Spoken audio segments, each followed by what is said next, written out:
Hello, everyone, and welcome to today's SANS webcast. Stop Really Nasty Malware, Pre- and Post-Execution, a SANS review of the enSilo Endpoint Security Platform, sponsored by enSilo.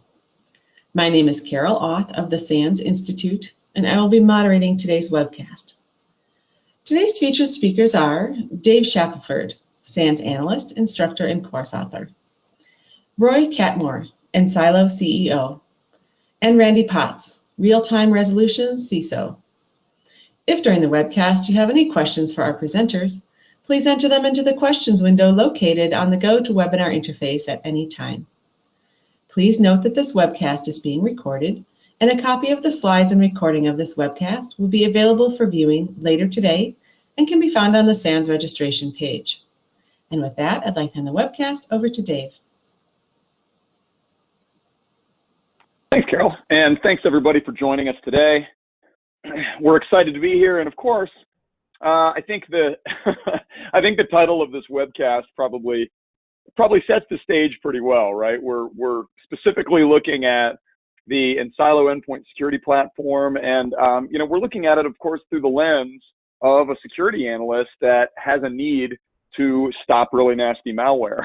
So I think that part's a given, but what I'm excited to talk to you guys about, of course, is just the varied levels of capabilities that we found within the platform, and really some of the different aspects of this toolkit that I think you guys are really going to dig. This is certainly, I think, an area we all understand the importance of. Today, we've got more problems at the endpoint than ever before. And we need tools that do a better job of not only detecting the malware and being able to stop things before it executes, but look, there is absolutely no way you're going to be able to stop everything every single time. That doesn't mean that you can't catch it once those kinds of execution operations occur. And so that was one of the cool things we really enjoyed looking at here within the enSilo environment. Was they sort of covered the gamut of that. And I'll get into that as we go along. Obviously, I'm getting ahead of myself, but I tend to do that. So I'm going to be joined by Roy and Randy today, and those guys will give you more insight into, obviously, what the company is doing, and also give you some sort of real world experience scenarios versus, our sort of test case that I'm going to go through. But I'm going to jump in and sort of dig into the nuts and bolts. And so, as I've already said, really, the endpoint is the big target these days. I mean, whether it's coming in through phishing attacks, whether it's browser-oriented hijack scenarios, whether it's some other lateral movement situation within the environment already, the list goes on. And for any of you that have been tuned in to the SANS community for any length of time, you know this is life today. And it's been going on for some time. The problem, of course, it's not getting better. It's getting more sophisticated. The number of variants of malware is just blowing up out of control. And of course, we're seeing new attacks like ransomware, which aren't, of course, new. Just the way they're getting executed is new, but they're really killing us these days. Ransomware is one of the biggest problems many of the organizations I talk to are facing and have dealt with over the course of the past 2 or 3 years, and they're still concerned about their capabilities in dealing with that. And we've got lots of stats around this stuff, and especially if you guys have seen some of our additional surveys, some of the more sort of endpoint-centric surveys and research projects that we've been doing over the past few years. Just last year, so the one that we just finished up around the endpoint and risks in the area, and certainly looking at the controls and protective capabilities we might be able to impart, we found that 53% of the respondents to that survey said that they had had at least one of their endpoints compromised in the previous 24 months. And that doesn't surprise me. In fact, I look at that statistic and sort of chuckle a little bit, because I suspect the number is probably higher. I think it's actually likely that more organizations experienced those types of compromise scenarios than we're letting on. But 53% still sucks. That's just not a great number. And so I think we can all take away the fact that this is an area that we need to emphasize, and frankly, we just need to get better at. So we took a look at enSilo, and we love getting an opportunity to review sort of next generation platforms, more of the cutting edge toolkits that are coming out, especially from innovative teams like the folks at enSilo. We were very impressed with the research capabilities they brought to the table and sort of the really specific focus on what they do. And so we were, having some great conversations with those guys long before we actually got our hands on the product, and we're impressed just dealing with the team there. But the platform itself was awesome. And so if we sort of break down the key things that they chose to emphasize, and so we sort of talked to them and said, hey, what kinds of things do you guys differentiate on? What are the things that you bring to the table to customers and the people that are looking at your product when you're saying, hey, we do this, maybe we do it better? Well, ease of use was one major one. And any of you guys that have ever listened to me in the past know this is a big hot button for me. I do not want a product that requires a PhD. I want products that I can get trained on quickly, and ideally that I can hand off to junior analysts to make use of within the environment, and then sort of feed that through the detection and response chain. So ease of use is a huge one for me, and they definitely deliver, as I'll get to here in a moment. They have lots of built-in intelligence and search capabilities too. And any platform like this, especially when you're scaling across endpoints, you got to have this. You got to have the ability to jump in and find stuff fast at scale, because many of us have hundreds, thousands of endpoints that we need to be able to encompass in one sort of dashboard, one pane of glass, as they say, to go and look for this stuff. So the ability to also respond rapidly, and then some hunting capabilities, of course, too. Most of us are trying to get a bit more proactive and start looking for things that we might have received through threat intel or what other sources may be coming along. And so we need tools that can help with some of that as well. So these are all great things, and we were pretty excited to jump in, taking that analyst perspective. And you guys know that in any of the product reviews that we do, that is exactly the lens that we look through, right? We're not coming at this from sort of the, grand poobah, muckety-muck research people that never really get their hands on stuff. We're coming at it from in the trenches, more ops-centric emphasis points, and that's exactly what you guys are going to get here. So we first took a look at the overall environment. We're just sort of gauging how this is set up and how it might be installed and configured. It's a fairly simple deployment scenario. So especially in our deployment, and the enSilo team graciously sort of helped us get things set up and staged. But to be honest, they didn't have to do too much other than set us up an account and provision us with their agent, and we pulled it down and installed it, and boom, there it is. So there really wasn't a lot of work and getting this ready to go. So they have collectors, which is what they call their agents, for lots of different operating systems. We sort of focused in on Windows for this scenario, but they cover all sorts of stuff, Linux, Macs, they cover a number of virtual desktop situations, which matters just because of the performance capabilities and so forth there. So again, there's all sorts of different things that they do. And then they've got a central analysis platform known as the core, which you can run in a couple different ways. So you can run it completely managed. You can run it on premises. You can run sort of a split hybrid type environment for deployment. We chose to run it in a completely managed model. So they basically set it all up, got it staged, and we simply connected back into that and then had that window available to us to start really just jumping in, because what we wanted to do here was test the actual capabilities of the product once it was running versus go through the rigmarole of getting it set up. But I did read all the docs and sort of looked at all the requirements and things. And frankly, again, it's just not a massive setup headache, from what I can see. So I think you're not going to have a lot of trouble getting it running, first off, but certainly then getting it actually operationally functional took us very, very little time, and that was what we cared about. So again, we enabled this cloud-based environment, spun up some Windows boxes, and then installed collectors, and we were off, as they say, to the races. So this is the main dashboard that we were presented with. And you may look at this and go, gosh, there's not a lot of stuff in here. Well, we just didn't have a high number of systems that we deployed agents to simultaneously. So we were more interested in just showing you the features and the sort of perspective. But of course, if you guys had 5,000 systems that you had deployed agents to, you'd probably have a lot more colorful things bouncing around in here and sort of standing out to you. But I think we can all agree that it's got to have a dashboard. Any product like this has got to have a dashboard that you can make sense of fast.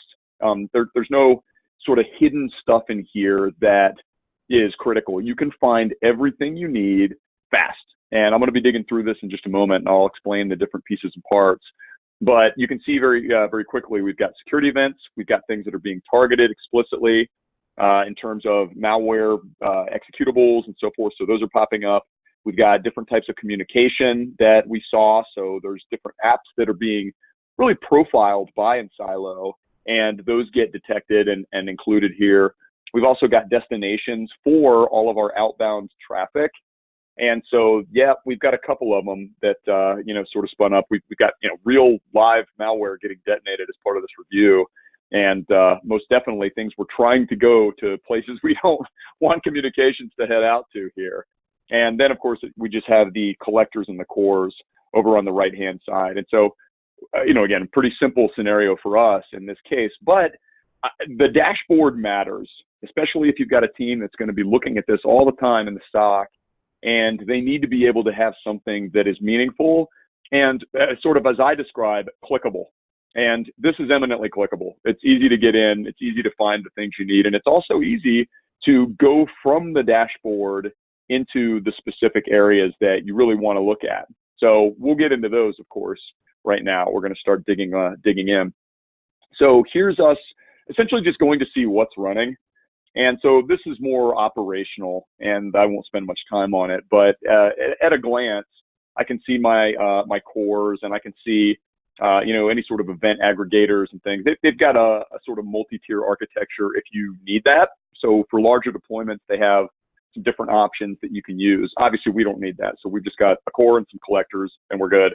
And you can see here, we've got 2 specific collectors set up and 2 different versions of Windows that we've actually got running. And so, right here, you can see they're not connected because I had paused those virtual machines at this point. But at any given time, and we went in here periodically throughout our review, you can see exactly what you had. And I actually had a couple different VMs at various times over the course of the review that we did. And so those, sort of bounced in at various times too. But these are the 2 that we had. And so you can sort of see exactly what was there. We went into the administration menu just to see what was there. Obviously, if you're going to be dealing with a product like this, you need to make sure that you can do what you need to do and manage it effectively and ideally easily without a lot of headaches. And so what you got here is the ability to manage users and set up different types of distribution lists for alerting and different types of notifications that you might want to send out to end users if you wanted to do that. And you can also integrate things like LDAP stores and Active Directory, which is going to make your life easier, obviously. In an enterprise, you don't want to go manually adding all the different users and creating those groups and setting up their emails. Like if you've got all that already baked in to an enterprise directory service, yeah, of course you're going to want to bring that in here. So yeah, we went in, we sort of set up some basic things just to see what it would look like, but we really didn't do much of this in our review. We just sort of went through and looked at the different options. There's a few other things in here that are interesting, and so you can do some exports of data. You've also got a couple other tools. I'll point some of these things out as we go along, but in a nutshell, getting over into that administration menu, it's one click, everything is right there. There was really very little that we had to do to figure out how to set things up as we wanted them to be. So getting into the meat of the actual product, because that's what you're here for, right? It's to sort of talk about what the capabilities are security-wise. Well, at the heart of a lot of this is, of course, the policies that these guys have, and they've got plenty of them right out of the gate that you can start making use of. So as soon as you install the product, there's quite a few policies that you can start using, and you can take these, modify them, of course, if you want to, but ideally what you'll do is clone these policies out, create some customized ones for your own use cases, and then you can go and assign them to collector groups. So you're going to have different types of policy requirements for different people and different types of endpoints within your environment, just as we've always had with any sort of endpoint-centric products, because different people have different requirements as far as maybe performance, or maybe they're using specific types of applications that have either a higher or lower need for scrutiny and detection and response. So you can sort of configure these as you need to. And any of these policies can essentially assign rules for both preventative and detective action. So we can set up varied levels of, picking things up or responding or both, depending on what we actually want to do. And so we started with the policies that were geared towards prevention. And we looked first at the execution prevention policy, which is really sort of that more behaviorally centric, heuristics oriented antivirus, right? So getting away from classic signature-based detection and building better signatures and better modeling through some integrated kernel drivers. But what's cool is these guys have sort of built an adaptive model. And while you'll hear everybody talk about machine learning and so forth these days, really the whole idea of that is that the product itself is learning continually based on what it sees. And so if it's seeing specific actions and seeing specific types of behaviors that then ultimately end up being malicious in other cases, that gets rolled into this sort of detection scenario for you. And so across the spectrum of what these guys are seeing and doing for not only your environment, but anybody else's, they're sort of collecting and building better models and algorithms that then can perform things like static analysis on different files, looking for behaviors based on what those types of files are doing or what the systems are doing, and also really trying to get that ideally before things are loaded into memory. So if you get to the point where stuff gets fully loaded in memory, you may not be able to wholly prevent all of the actions at the get-go, but what you can do is sort of do that post-execution or sort of post, quote-unquote compromise response scenario. And we'll get to that here in just a minute. But this is a core policy that anybody needs to look at. And what you can do is go through all of the various elements of that. And so you can see a few here. I obviously in the screenshot didn't capture everything, but you can go, go in and say, well, what do we want to do if there's a malicious file detected? Or, hey, what do we want to do if there's a suspicious file detected? So in other words, we're not 100% sure of whether it's definitively malicious, but it's acting funny based on some of the heuristics and algorithms that we've got. What if we've got a file that is unconfirmed and we detect something like that? So we don't really know what it is, but we've picked up on it. So here's where you can see those different actions and whether or not we've got these capabilities enabled. And so there's a whole laundry list of this kind of stuff that's in there. And so what's cool is that these policies, this policy in particular, comes out of the box in sort of a ready state to just alert on things, but it's not going to actually take any actions yet.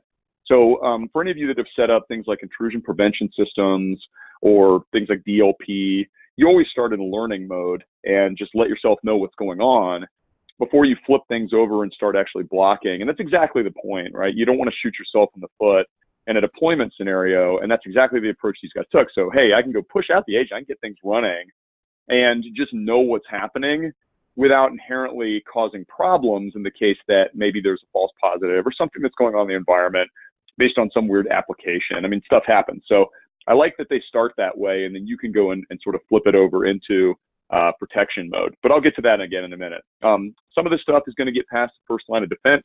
So they've got other policies that are focused on, sort of the post-infection stage. So what does a piece of malware try to do, in other words? So, okay, hey, look, some of this stuff got past that first line of defense. It got into memory or whatever, but then it's going to try to do something. And so it's going to try to exfiltrate data, or it's going to try to execute known ransomware types of activities. So it's going to try to find file types.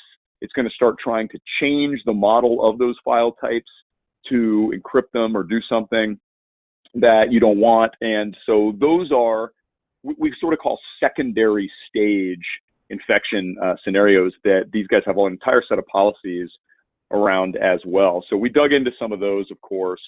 And as I said, these are in what we call simulate protection mode, where they're just going to generate logs and events, and then you just need to flip that on. But there's tons of really cool rules that are in here. And you can, again, I'm just giving you a few examples. There's quite a bit more that these guys can do, but some of the ones that I took a look at and sort of tweaked and played around with were looking at things like hidden processes. So things that are purposefully hidden from the operating system, and try to open up network sockets, or executables injected into memory that then try to run and connect out somewhere, or just malicious processes in general, particularly those that try to manipulate or interfere with the enSilo collector.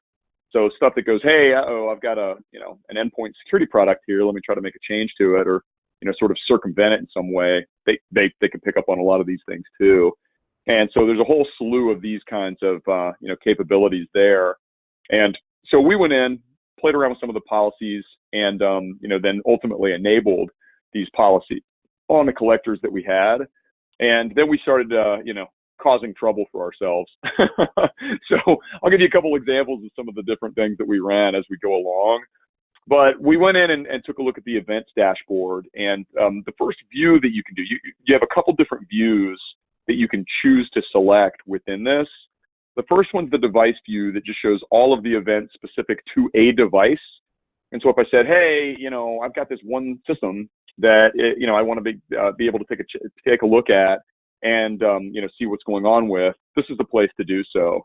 And so this is nice if you have a known suspicious case that you're monitoring, or if you're seeing, say, a lot of alarms related to one system progressively happening, and you just want to get a sort of view centric to that, this is where you would go and take a look at that. And of course, you can see there's all sorts of different stuff within that view. If you're looking at specific types of events, so in other words, you think you got an outbreak, right? Maybe for ransomware or something else, you're seeing one event or maybe different types of events, but it's happening across a bunch of systems at once. So we can flip over to the process view, which shows all of the current events across all the collectors. And so we'd say, hey, we want to see this one specific process or this one specific thing. And then you can see which collectors it's actually affecting. And so this is another nice way to sort of flip back and forth and say, are you focused on a single system that's just doing something? Or are you focused on sort of an end result or something that's actually happening, and then seeing where it's impacting? And you have valid reasons to probably use both of these regularly, right? Going and taking a look and seeing what, whether it's a system or a known bad thing that's affecting numerous systems in the environment. There's really good reasons to do both these. So you can flip back and forth very easily between these. And when you're highlighting those events in the console, there's a couple different things that sort of get presented. The first thing you'll look for, of course, is the event name and the process that's involved in that event. And so enSilo does a pretty good job of giving you a severity ranking based on what it's seeing. And so, you've got to take that, of course, into consideration and say, look, if these guys are labeling something as like a critical issue, then it's probably worth prioritizing.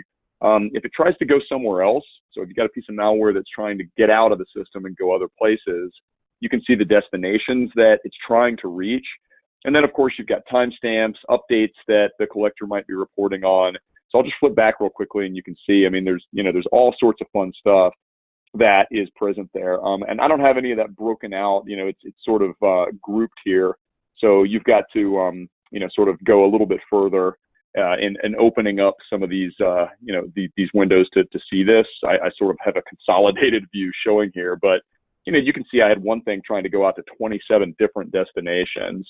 And so you can break that down and see exactly what it's trying to do. I've got another piece that's trying to go to 107 different destinations. And so you've got all this stuff that you can then drill into even further, right? So there's a lot of data sort of consolidated and condensed into this one dashboard. And, that's, again, pretty useful for you to see. You can also see whether enSilo actually protected you or whether it just simulated that protection. In other words, you didn't flip it into actual like blocking mode. You left it as just sort of an alerting. And so if it's red, it means it actually blocked it. And if it's gray, it means that they just simulated it for logging. So this is also useful so that you can get a sense for, maybe different groups where you've deployed some of them in, full protection mode, others not, and you can change that. But you can see it quickly in the dashboard as to what's actually going on. To the right-hand side, the policy involved will be shown, as well as the rules. And then if you get down into that advanced pane, down in the bottom of that window, it'll show you the execution flow of the malware. And in particular, this is where you're going to start pulling out really advanced details of either what happened or, of course, what it attempted to do. if you're preventing things. And so this is a good example of that. It's not a big one. We sort of purposefully took a screenshot here that's fairly basic. But in this particular case, I've got a process that then initiates something. And of course, this is through Explorer. So this is like, hey, let me click on this thing. And so it's a malicious file that gets detected. In this case, enSilo blocked this, so it says, hey, I'm blocking this file called jigsaw.exe, which is basically a ransomware executable. And so here again, I'm running this specific piece of malware, and it's obviously going to go through and try to do some things. So this is just one element of it, though. And so there's all sorts of others that we sort of went through during our review scenarios, and some of them are really sophisticated and do lots and lots of varied things, or attempt to do lots of varied things. And so enSilo will again show you sort of the branches of what it's trying to attempt doing going along. And I think I've got one other good example here, which is Pecha Not Pecha, which is really nasty stuff. This normally spreads through an SMB-based exploit, injects itself directly into memory, and then tries to not only take over the system, but looks to find numerous friends around itself within the local subnet. And so it does all these things very, very fast. Drops on the box, hooks itself in, goes and looks for friends. And so in this case, you can certainly see a much more involved execution flow right down here. And so you can see, right, there's, the creation of, numerous different files that it's attempting to create. It's trying to hook itself into the platform. It's trying to open another executable. It's trying to go out and find friends. And it's sort of tough to see in this exact screenshot, but you have an enormous number of disparate actions being taken, almost really in tandem by this very, very nasty piece of malware. And again, this is live malware we tried. It was not like sample safe stuff. It was malware that really does exactly what it's done in the wild. And so you can see what's going on at these various phases, and you can also see, of course, where enSilo is blocking this stuff. So in particular with with this piece of malware, we could have really wreaked havoc in the testbed network that we were running. And we made very sure that we had it in prevention mode so that none of this stuff got out and actually caused us trouble for ourselves. So again, great examples and a really easy dashboard to follow along with. So the prevention side is great. We found that the product did a really good job of detecting the sort of behaviors and suspicious file activities and network behaviors and so forth. All that stuff got picked up pretty well. But of course, there's this whole second side of endpoint security today, which is the forensic side, which is I really need to know what's going on side. And especially for, organizations that invest heavily in threat intelligence development and invest heavily in looking for that more proactive stance of what's going on. At the very minimum, you need to know what was going on in this case, and you need to know what tried to happen so that you can prevent it from happening again. And looking for those indicators, especially in the case where maybe it's not a well-known piece of malware at all. Maybe it's something weird that was developed just for you guys, and it's executing on a system and doing weird behaviors. So yeah, enSilo's picking it up, but I really want to know what it tried to do. I want to know that sort of sandbox execution level of detail. And so that's exactly what you can get with the forensics capability in the product. And so you go into a separate tab of the interface called the forensics tab. And so you can easily get there either by clicking the main forensics tab right up along the top in the product interface, or from a specific event. So this is the nice thing, is that if you've got something weird, you go to the events view, you're like, what is this all about? Well, I can go straight over to the forensics tab from there and then figure out exactly what's happening. And so this is just showing you, again, sort of a squinched screenshot here of the forensic view. You've got two different types of views here as well. The first is called the graphic view, which is, sort of that same process flow model with some of the artifacts. But and you can, again, sort of dig in and see some good, interesting data there. But the really cool one that I liked playing around with in this review was what they call the stack view, which breaks down the individual events in order and sort of shows you this really detailed level. It sort of takes, in my mind anyway, as I was going through as a would-be analyst, sort of takes the the graphic view where it sort of shows and says, hey, this goes to this goes to this, etc. And it takes it down to another level and gives you just an enormous amount of detail about exactly what it is that could be going on from sort of a specific indicator level.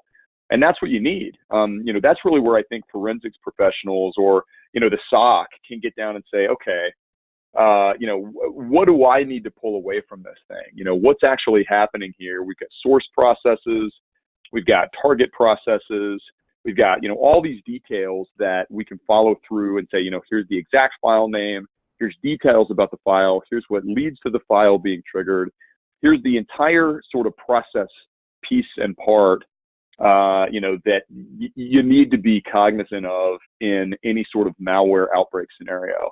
And the cool thing as well is, if this is how you're feeling about it, you can remediate some of the events. And so it depends on the scenario, obviously. If you've got a case where, you want to let it, sort of brew for a while so you can gather additional indicators, sometimes that's really warranted. But in others, you're just like, hey, I just want to clean this thing up. I want to scrub this stuff. So terminate processes, right? Get rid of files. And enSilo, due to the deep level of kernel integration it's got on the endpoints that it's protecting, is capable of doing so. So it sort of sits underneath everything else, and it can allow you to do those types of actions. What's also nice for those of you that want to, squirrel yourselves away to the lab and really get down into the guts of this, allows you to capture executables and malware files, or also perform memory captures. So that's huge. If I want to know what's going on in the memory, like I want to really go spin it up in volatility or something else and dig down deep and find out, exactly what was happening at that raw memory level. Here you go. This is awesome. And to me, this is like one tool to rule them all sort of deal. I want to be able to grab everything. I want to be able to do it all from one place if I can ideally do so. So, again, if you're looking for processes that are executing, and you also want to find out whether it's shifting around in memory, you've got all of these different things that you can look for. And as you can see here in the screenshot, and it's certainly not the greatest screenshot, but I think you get the point. I can just grab the memory in sort of a raw, format. I can also choose specific regions of the memory if I know it at that level. Or sort of just get the memory specific to a process. So you can do these different sorts of memory captures. And again, they have what they call a stack pivot, which will allow you to basically latch on to things related to the malware that it detected and follow it through memory, and you can grab that and actually pull it back. So it's actually doing some very cool things just from that forensic standpoint.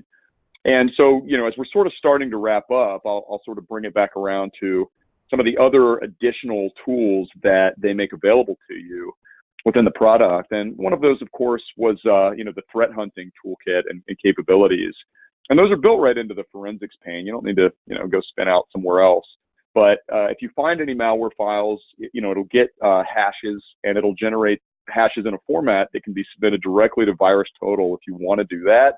You could also choose to start a hunt process straight from there across all the collectors to see if that hash has been seen anywhere else. And then it'll show you any found hashes, and you can remediate them all. So that's pretty cool. I mean, again, if I go, oh, yeah, this piece of junk has spun up on this one system, but maybe I haven't just seen it on the others, and I know I want to get rid of this thing. You can choose to just, again, pull them all up in one place, get rid of this stuff right there from that singular, viewpoint within the dashboard. So as you can see, and again, sort of a stretched out screenshot there, but you can see it's got a little threat hunting tab that's right there, and it'll allow you to dig in and see exactly what you need. So of course, you're going to have some cases where either false positives happen, or maybe you want to whitelist something because it's a wonky application executable that is weird and does behave weirdly. And so you're like, oh, okay, I know this thing is behaving weirdly, but it's our thing that's behaving weirdly. And so of course you're going to need exceptions, and their exception manager is really easy to handle because you can invoke it from just about anywhere that you're going to be anyway. So you're going to be doing this in the event viewer, you're going to be doing it over in the forensics pane, and you can choose to spin up that exception manager right from there. So whether it's a, again, a specific event, or you're already investigating and you go, yeah, this thing.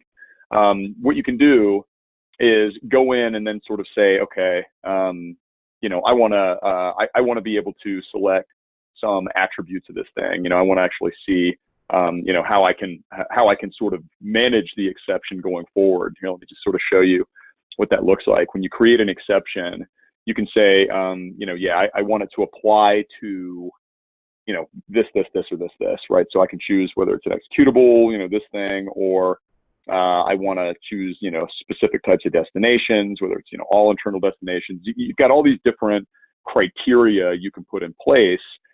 You would absolutely not want to do what I'm showing you here, right? You would not want to make an exception for Pecha Not Pecha because it's bad. It's like not a good thing to make an exception for.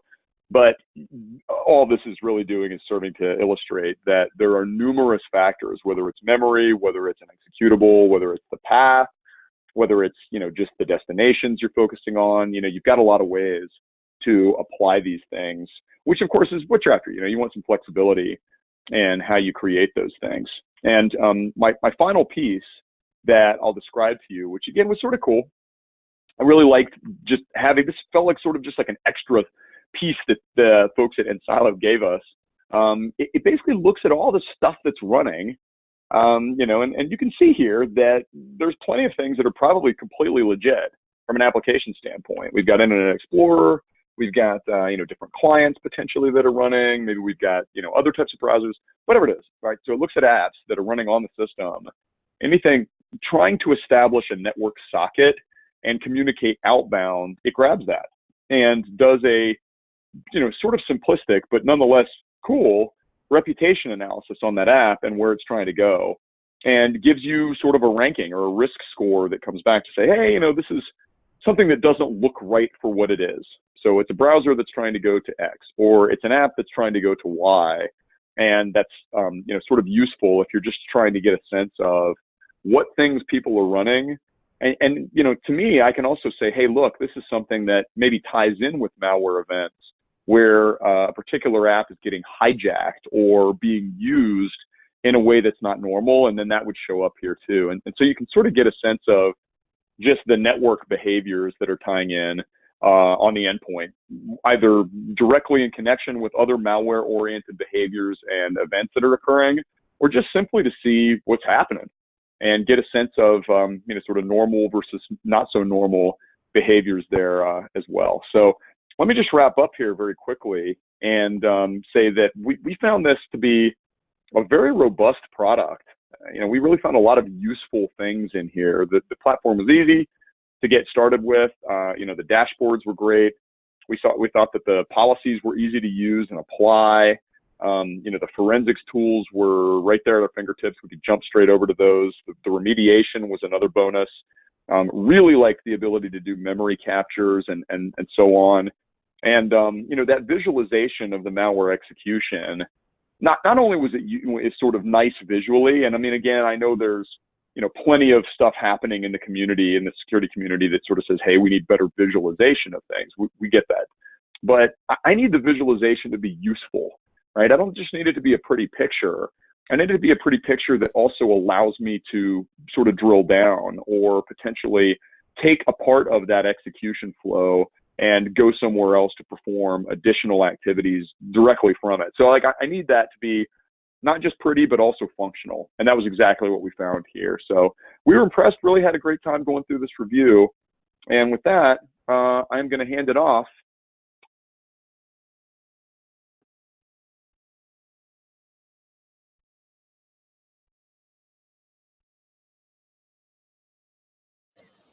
Hi, Randy. I think you need to unmute. Oh, this is Roy's part right here. Cool.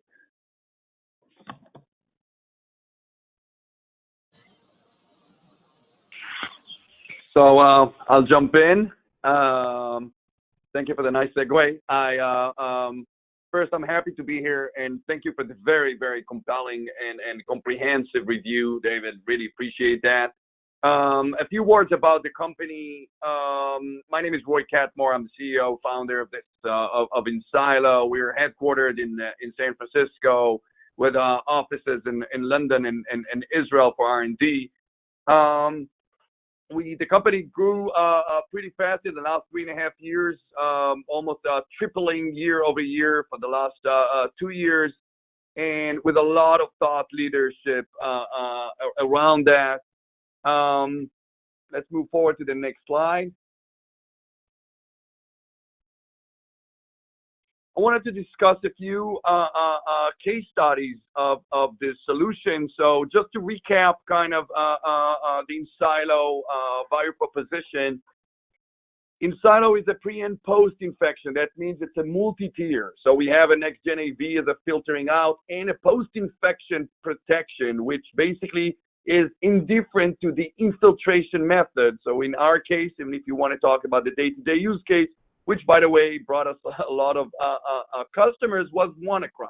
WannaCry did not interfere with our customers, meaning they did that infection actually landed on the box, but didn't do any part of the consequences, namely did not ransom and did not do the lateral movement, because we basically contained it in real time. Taking that, enSilo has, we just released a newer version that allows also automation of the entire SOC operations around infection, where we enable to allow what we call the course of action, or the it's called the enterprise playbook, to be replayed according to a classification of the alert that we found. So if we have a malware use case, we can now open a ticket, we can remediate remotely, we can search the environment for similarities, and take the same activity and same proactive measurements across the entire environment and close the ticket. So we can close the whole 9 yards of the post-infection fire drill, that's called today. With that kind of introduction, I wanted to go through 2 use cases. The first one is around a very big electric manufacturing company, actually the largest hardware manufacturing worldwide. They needed an environment, and they needed it fast. The biggest problem that they had was that the current pre-existing pre-infection solutions that they had were not efficient enough.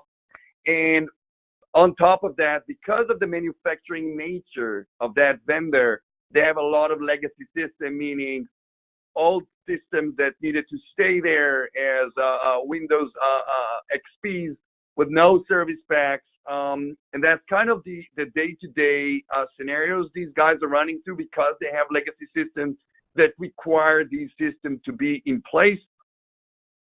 And what they found with us was basically that the post-infection protection is what they needed as the last line of defense. Why is that important? Because when we came in, they were almost, they were pretty shocked to see that 3% of their devices were actually infected when we came in. And this was very surprising. They knew that they're vulnerable, and they knew that new invasion techniques and all the big plagues that have happened in the last 12 months, namely the WannaCry, the Not Pecha, the Bad Rabbit, now the exploitation of Spectre and Meltdown, are bypassing their first line of defense. They didn't know how bad. And so they were looking for something that will allow them to keep on operating, especially on manufacturing floor, a 24/7 operation, even though compromised. And that's exactly what enSilo brought to the table. They brought them back the confidence that they can still work and be fully functional on their manufacturing floors 24/7 when they only have 2 windows a year to update and upgrade their systems, and enSilo allows that. So that was the use case here. Let's move to the next slide. Another use case is, we right now enSilo, more than 50% of our customers are financial. And again, the problems where they were experiencing new trends, which basically in memory. I think David walked through the in memory forensics piece, but that's kind of the end of the the end of the line for that. But you can imagine that enSilo, because the way we do things, because we are planted within the operating system, because we are tracking memory and processes hierarchy that ends up with a connection establishment or file modification, out of the box, it allows us to detect these fileless malwares. But I think that the biggest deal with financial is not about just the fileless malwares and the things that are very easy to bypass their AV. The problem was that they are a target, as opposed to a lot of others that are just what we call the runaby, and the wrong place, the wrong system in the wrong time with the wrong patching. These guys are actually being targeted because of the dollar incentive around that, and not even mentioning the ransomware that came as a consequence that interrupted their day-to-day business continuity.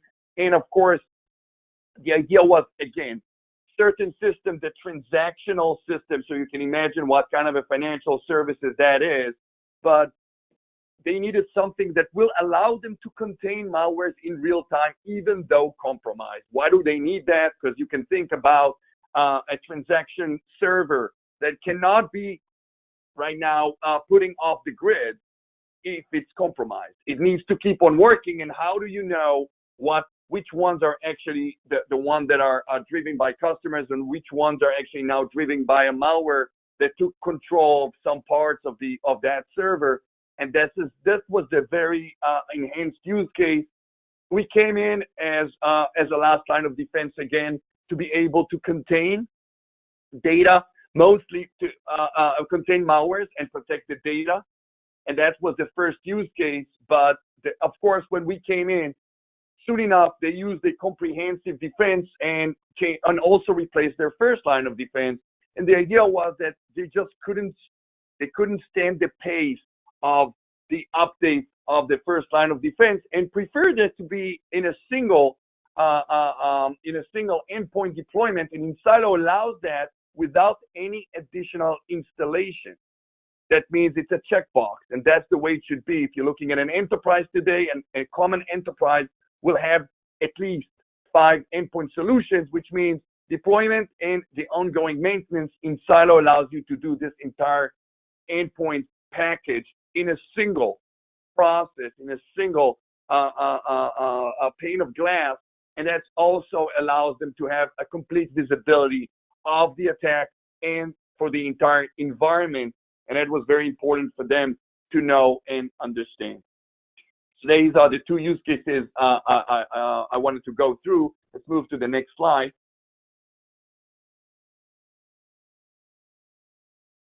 And that would be a good segue to forward it now to our guest, Randy.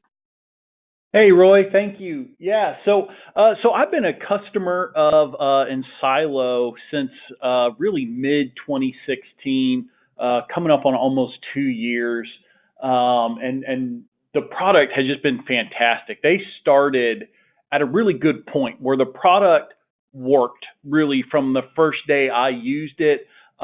It did a great job. I, at the time, was looking for forensics.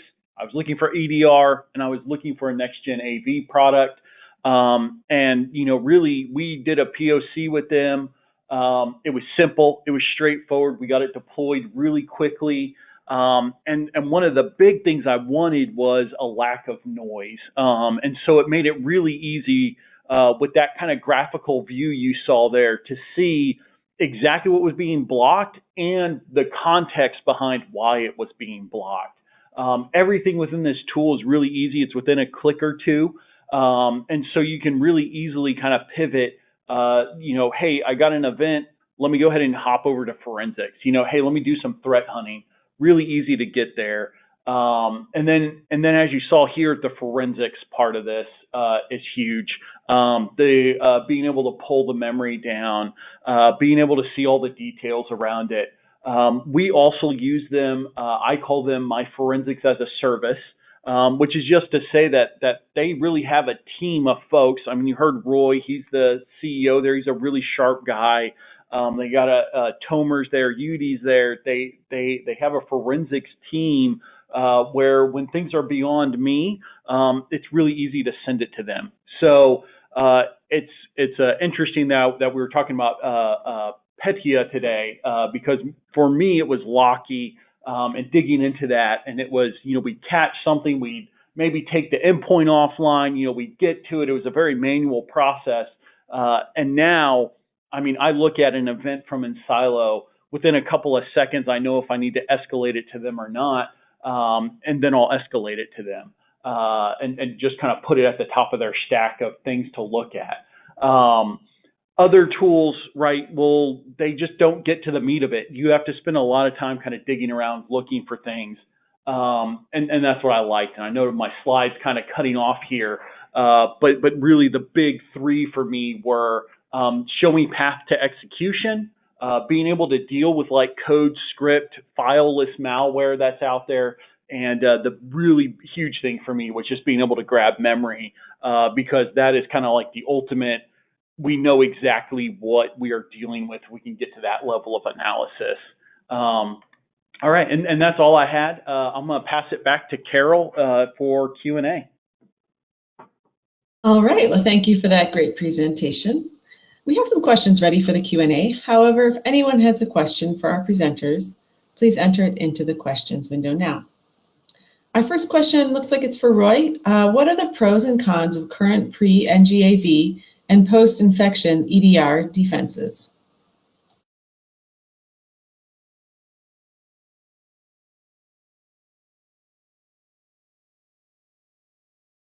Roy, you'll need to unmute, please.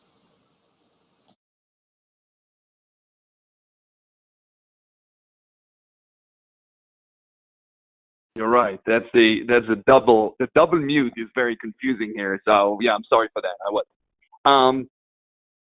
So I think that we all understand that a multi-tier approach is needed. The question is, one, do we need a multi-agent to deal with that? And that's the first question that we all need to ask. But when we're looking at each and every one of these solutions, each one of these layers in the endpoint, we need to kind of understand where we stand. I think each one of them has an added value, but we need to understand where do they fall short. So let's try to put them down in a bullet kind of approach. AV or next gen AV, which is it's a comparison model. That means we're comparing what we know to what comes in, and we try to prevent it from executing on a good box. That's the idea. Why is it good? It's good because it's real time. It happens right there. It's good because the course of action, the followed action. So you downloaded a file, now it's on your computer. You try to execute it, okay? The good next-gen AV didn't allow you to do that. Now what you want to do is, of course, to quarantine and prevent yourself from, or anyone else on that computer, to double-click on that thing again. And the tool is doing it out of the box. This is great. Also, the operational cost, if you're looking for that, the total cost of ownership is not as high. The team, the IT ops are ready to use that. They know how to deploy and maintain, and that's easy. Where do they fall short? The antiviruses and next-gen antiviruses are a good hygiene tools. They will take off everything that is known or everything that was known and modified, but they're not going to take off anything that is in memory. They're not going to take off anything that is based on vulnerability, as we saw all the followed action that needed to do on all of the AV vendors after WannaCry burst. They're not going to take down any kind of invasion technique. And unfortunately, not even the targeted attack, but even the common attacks are becoming based on that. So the good, it's a good hygiene. It's just like washing your hands. The bad, anything beyond that will infect you, and you need to prepare for that. And here comes the second line of defense, the post-infection. Today, the market addresses post-infection with EDR. So we mentioned that a few times over the session, the endpoint detection and response, which is basically a tool that gives you more visibility than an actual protection in case you are already compromised. So it will indicate you what it looks different based on anomalies, based on known indicators in the market that are basically correlating higher with around attacks. but this is not good enough. Because the good thing about these tools, they record a lot of data. The visibility is really good. The bad thing about these tools is that there's too much data. And when somebody buys one, you need to always keep in mind, can you actually manage that in a day-to-day? Do you have the right resources? Do you have enough eyeballs to put on the screen to digest what you just asked to have the visibility for? And these are exactly where these solutions fall short. And I think that if you now mix them both together and say, okay, I need to wash my hands beforehand, I need the next-gen AV to filter out the known, and I need a post-infection in protection mode. And I think that's the added flavor that enSilo brings in. Instead of looking at all the indicators, enSilo will block something that pose threat to data and allows you to reverse it back now to see any kind of similarities. Because the other way of looking at the entire funnel fails in real-time day-to-day work. All right, thank you. How taxing is the product on the CPU, and also what platforms are supported? So the product is very light agent. I know it's kind of the common thing to say, but first we have David on the line to back up my claim here. But I think that if you're looking at one of the use cases that we are on financial services, not just financials. We are actually deployed on ATMs. Why am I emphasizing ATMs? Because ATMs today are a card. They're not a computer.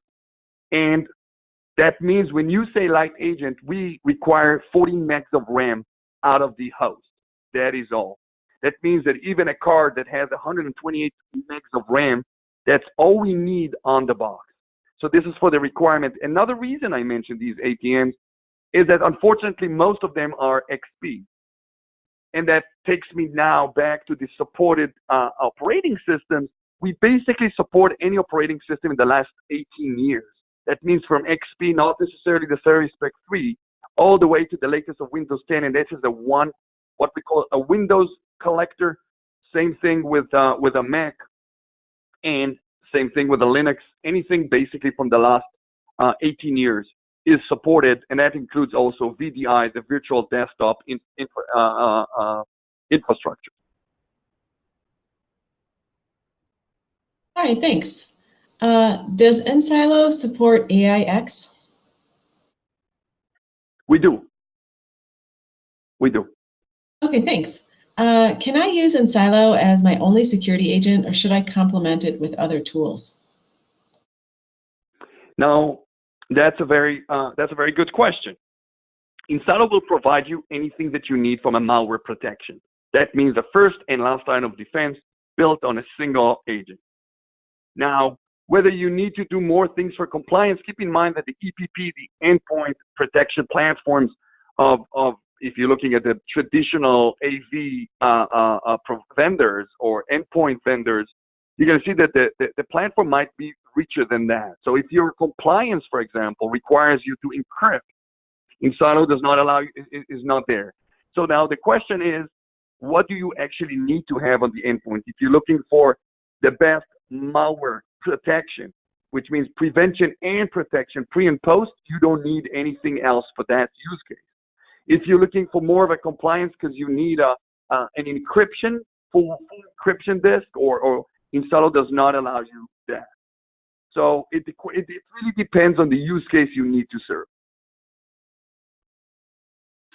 All right, well, that's all the time we have for today. Thank you so much, Dave, Roy, and Randy for your great presentation, and to enSilo for sponsoring this webcast, which helps bring this content to the SANS community.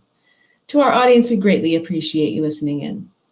For a schedule of all upcoming and archived SANS webcasts, including this one, please visit sans.org/webcasts. Until next time, take care, and we hope to have you back again for the next SANS webcast.